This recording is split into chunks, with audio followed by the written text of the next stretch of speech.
Harborview, Florida, 2024. On the surface, Harborview was a picture-perfect coastal town, postcard sunsets, white sandy beaches, and a tight-knit community where everyone knew each other.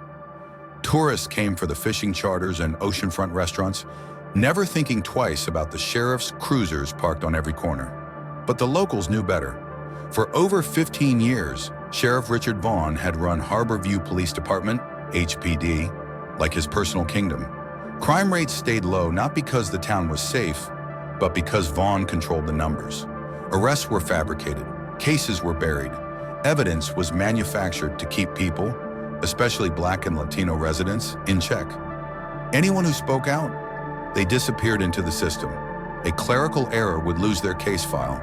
A random mistake would extend their sentence. A miscommunication would lead to witnesses backing out. It had happened so many times that people just stopped fighting back. The town had learned one truth. In Harborview, power didn't belong to the law. It belonged to the people who enforced it. But Sheriff Vaughn was careful. He didn't get his hands dirty. That was what his enforcers were for. Meet the enforcers, Deputy Ryan Holt, 35 ex-Marine, the muscle.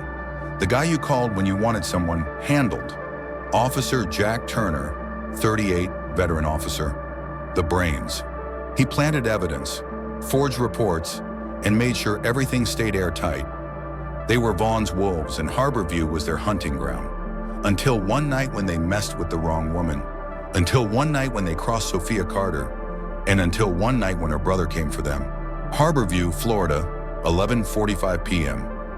The neon glow of the St. Joseph gas station flickered in the dark, reflecting off the rain-slick pavement. The only sounds were the distant crash of waves against the harbor and the low hum of a vending machine near the store entrance. Sophia Carter pulled her old Honda Accord into the last available pump, sighing as she killed the engine.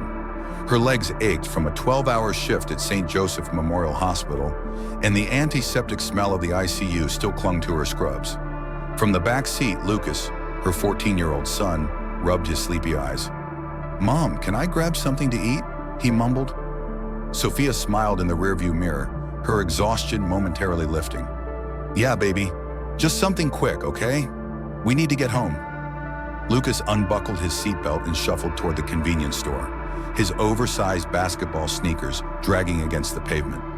Sophia stepped out into the cool night air, stretching her sore shoulders as she inserted her credit card into the gas pump. She was so focused on getting home that she didn't notice the police cruiser pulling up behind her. Then the floodlights switched on, blinding white light flooding over her car. Sophia's stomach tightened. She turned slowly, her heart hammering against her ribs. Two police officers stepped out of the cruiser, their boots thudding heavily against the concrete. Deputy Ryan Holt, tall, muscular, a buzz cut, and a rigid stance that screamed authority through intimidation. Officer Jack Turner, older, leaner, and meaner, with a smirk that never quite left his face. The kind of men who didn't need a reason to ruin someone's night. Holt swaggered forward, resting a hand near his gun. "Evening, ma'am. That your vehicle?" His voice dripped with fake politeness. Sophia forced herself to keep her breathing steady. "Yes, sir. Is there a problem?" Turner circled slowly around her car, shining a too bright flashlight across the body. The beam lingered on the small dent in the rear bumper, the faded paint on the hood. Then he smirked. "Matches the description of a stolen vehicle reported tonight." Sophia's chest tightened. "That's impossible. I've had this car for years. I have my registration." Holt cut her off. "Step away from the vehicle, ma'am." His hand hovered closer to his holster. Sophia felt a rush of cold fear. She had lived in Harborview long enough to know. Being a black woman at a gas station late at night, alone with two cops like this, it could go very, very wrong.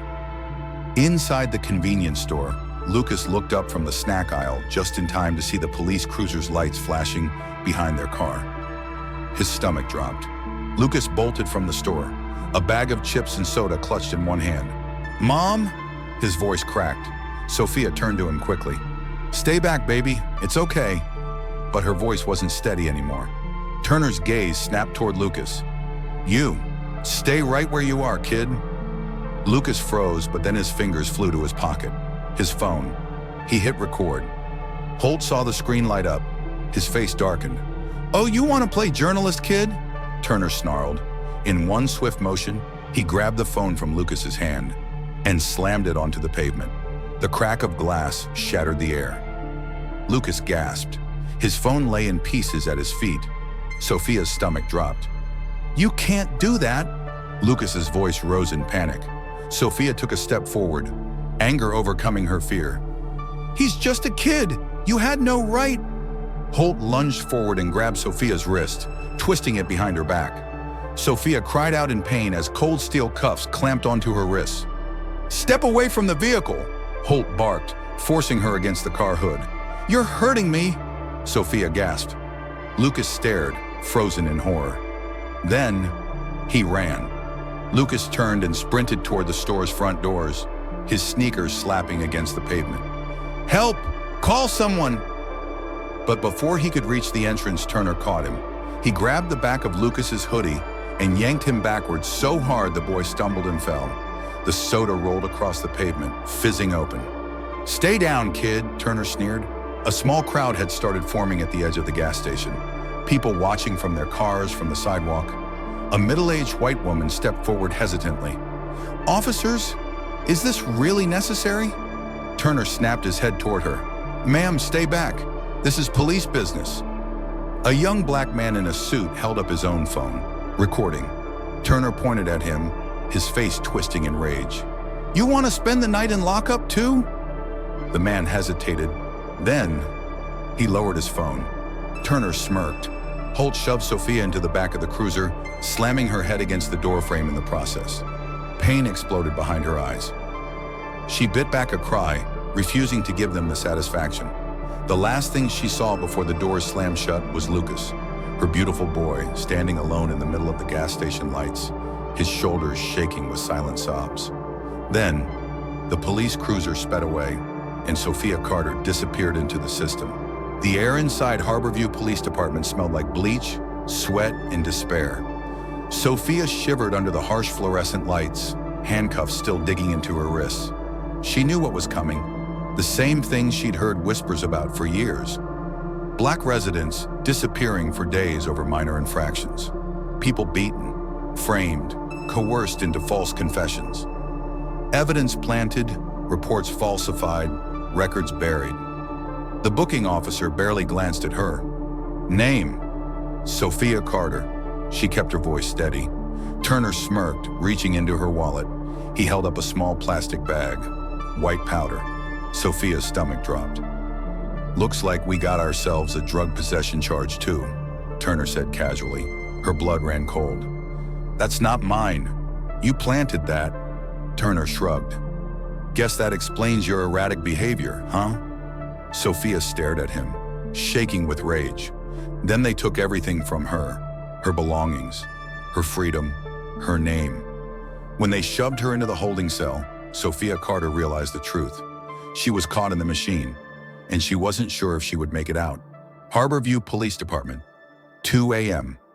The holding cell smelled of sweat, bleach, and despair. Sophia Carter sat on a cold metal bench, her arms wrapped around herself. The concrete walls felt like they were closing in, pressing down on her like a coffin that had already been nailed shut. Around her, other women, mostly black and Latina, huddled in corners, their eyes hollow. Some had been there for days, waiting for court hearings that never seemed to come. A woman with a fading bruise on her cheek leaned closer. "First time?" she asked. Sophia nodded. Her throat was dry, her mind racing. "What did they get you for?" the woman pressed. "Does it matter?" Sophia whispered. The woman let out a bitter chuckle. "Number it never does." 2:30 a.m. The setup continues. The sound of boots stomping against tile made the women sit up straighter. Tense, Deputy Ryan Holt and Officer Jack Turner entered the holding area, their presence a storm cloud over a broken landscape. Holt smirked, holding up a manila folder. "Miss Carter," he drawled, "got some news for you." Sophia's stomach clenched. "Your son," Holt continued, "has been placed in the custody of Child Protective Services." The words hit her like a sledgehammer to the chest. Sophia shot up from the bench. "No!" He has a guardian. My neighbor, Denise Williams. She wasn't on the paperwork, Turner interrupted, mocking sympathy dripping from his tone. So CPS had to take him. Sophia's vision blurred. Her legs felt weak. He's only 14, she whispered, her voice cracking. Then you better start cooperating, Holt said, stepping closer. Turner held up an evidence bag. Inside was a handgun. You know what happens next, right? Turner grinned. We run a search. We find out, surprise, surprise, you're a felon in possession of an illegal firearm. Sophia's head spun. You can't do this. Oh, we can, Holt said, and we are. 3 a.m., the one phone call. They shoved Sophia into a small interrogation room. A single landline phone sat in front of her. You get one call, Turner said. Make it count. Sophia's hands trembled as she picked up the receiver. For a long moment, she just stared at the numbers. Then she dialed the one she swore she'd never use unless her life depended on it. The line rang. Once, twice, 3 times. Then, a voice, calm and controlled, answered. Ethan Carter. Sophia's breath hitched. Ethan, it's me. The line went silent. Then, Sophia, what's wrong? She couldn't stop the tears now. They took me, Ethan. The police. They planted evidence. They took Lucas. I don't know what to do. Her voice broke. The line stayed silent for a heartbeat. Then Ethan's voice shifted. The warmth was gone. What replaced it was steel. Who? He asked, his tone now lethal, like a loaded gun ready to fire. Sophia's fingers clenched the receiver. Sheriff Richard Vaughn, Deputies Ryan Holt and Jack Turner. Harborview PD. Another pause. The kind that meant something bad was about to happen. Then, I'm coming. Click. The line went dead. Sophia sat there, the dial tone ringing in her ear, the only sound in the world right now. Then the door opened. Sheriff Richard Vaughn stepped inside. A tall, broad-shouldered man with graying hair. Vaughn carried himself with the confidence of someone who had never been held accountable a day in his life. Who did you call, Miss Carter? He asked smoothly. Sophia lifted her chin, staring him dead in the eyes. My family. Vaughn's lips curled. That's cute, he said, but no one is coming for you. Sophia's heart pounded, but she held her ground. Because Vaughn was wrong. Someone was coming. Someone who had spent years hunting America's enemies. And tonight, Harborview's most dangerous man was about to meet his match.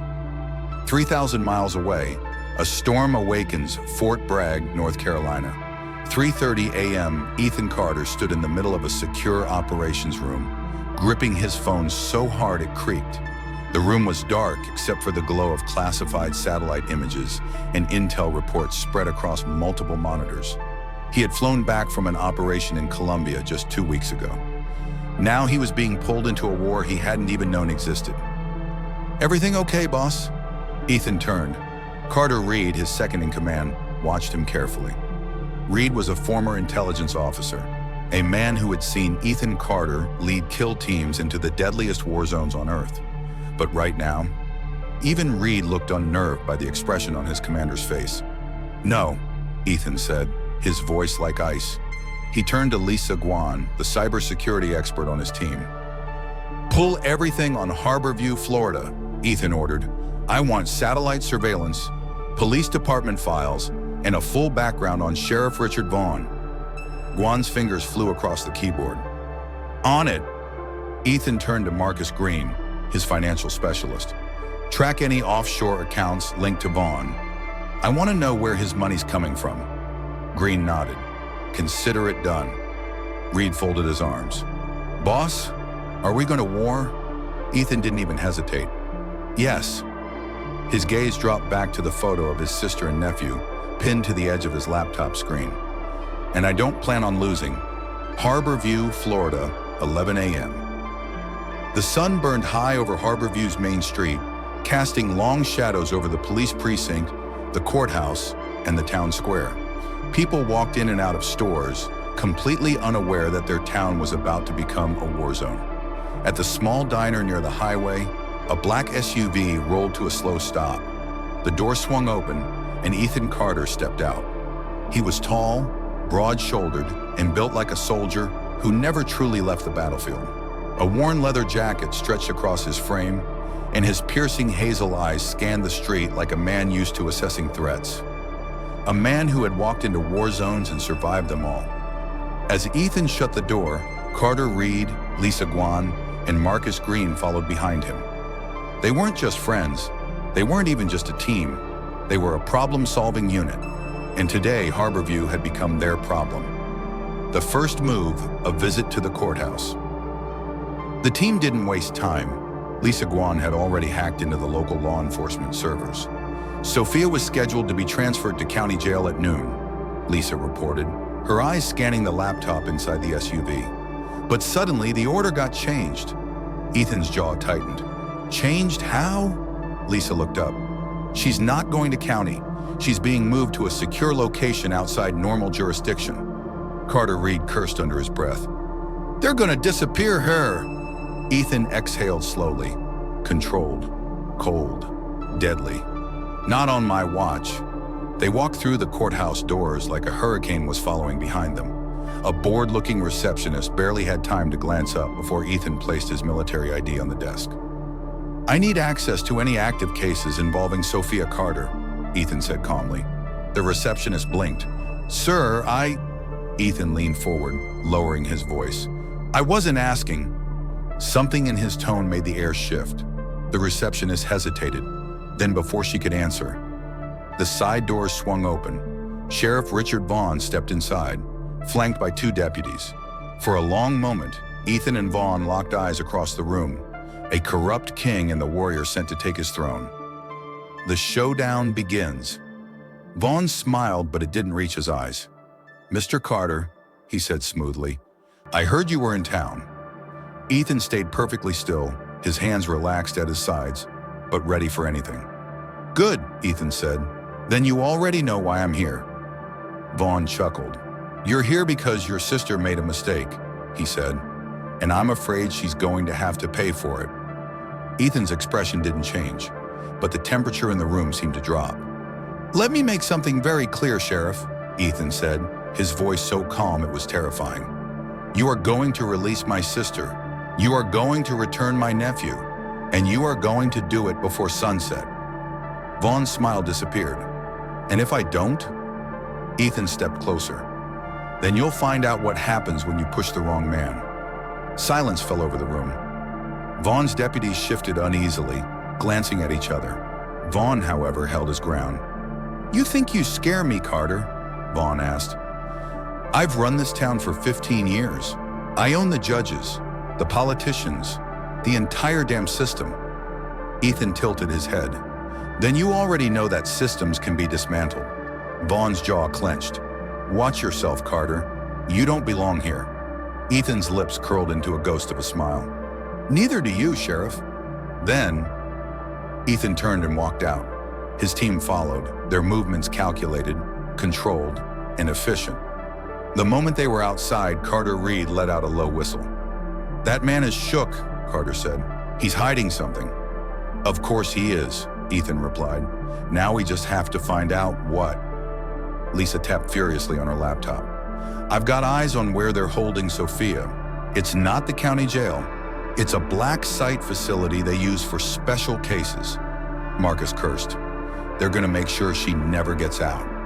Ethan's eyes darkened. Then we break her out before that happens. 11:30 a.m. The escape plan. The Harborview PD secret holding facility was an abandoned warehouse on the edge of town, repurposed into a private interrogation center. Lisa pulled up blueprints and thermal imaging. 3 guards outside, 2 inside. They're keeping her in a holding room on the 2nd floor. Ethan cracked his knuckles. Easy enough. Carter grinned. We hitting them loud or quiet? Ethan's hazel eyes turned cold. Quiet, until we don't have to be. 12 p.m., breaking in. The SUV rolled to a silent stop outside the warehouse. Ethan, Carter, and Marcus slipped out like shadows, moving in perfect sync. Lisa's voice came through their earpieces. Guards patrolling the front gate, you've got a 5-second window between rotations. Ethan nodded. Move. They crossed the lot in seconds, reaching the side entrance unseen. Inside, the warehouse was dimly lit, the air thick with the smell of sweat and metal. The first guard barely had time to react before Ethan's fist slammed into his throat, dropping him instantly. The second guard turned, but Carter struck first, a quick jab to the jaw, knocking him unconscious.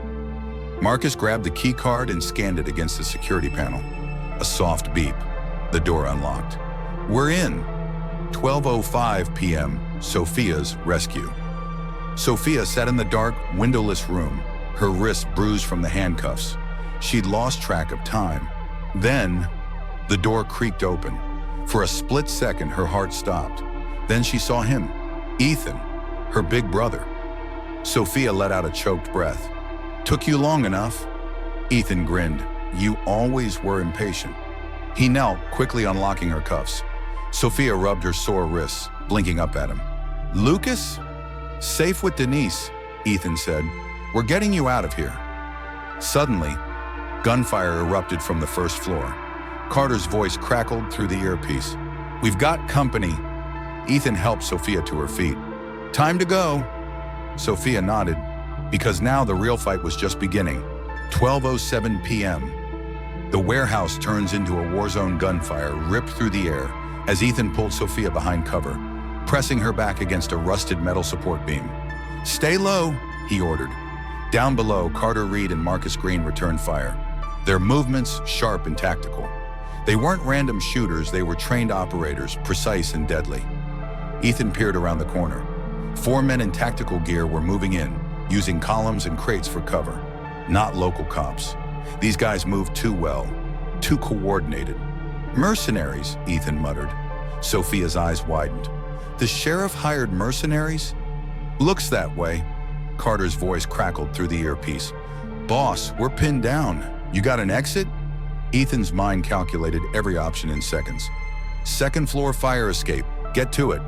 "Copy that." Sophia gripped Ethan's sleeve. "What about you?" He loaded a fresh clip into his pistol. "I've got unfinished business." 12:10 p.m. The extraction, down below, Carter and Marcus laid down cover fire, allowing Sophia to rush toward the exit. Ethan moved like a ghost, circling behind the mercenaries. The first man never saw him coming. Ethan grabbed him in a rear chokehold, cutting off his air in seconds before dragging him down silently. The second turned too late. Ethan's fist cracked against his temple, knocking him out cold. Now only 2 were left. One of them he let go, on purpose, because Ethan wanted one of them to run back to Vaughn and tell him the storm had arrived. As the last mercenary fled, Ethan sprinted up the stairs, catching up with Sophia and the team as they burst onto the rooftop fire escape. Lisa's voice came through the earpiece. "You've got cops responding to the gunfire. You need to move, now." Ethan led them down the escape ladder, into the alley, where a black SUV with tinted windows was already waiting. Lisa was in the driver's seat, engine running. "Get in!" As soon as they slammed the door shut, Lisa floored it, tires screeching against the pavement.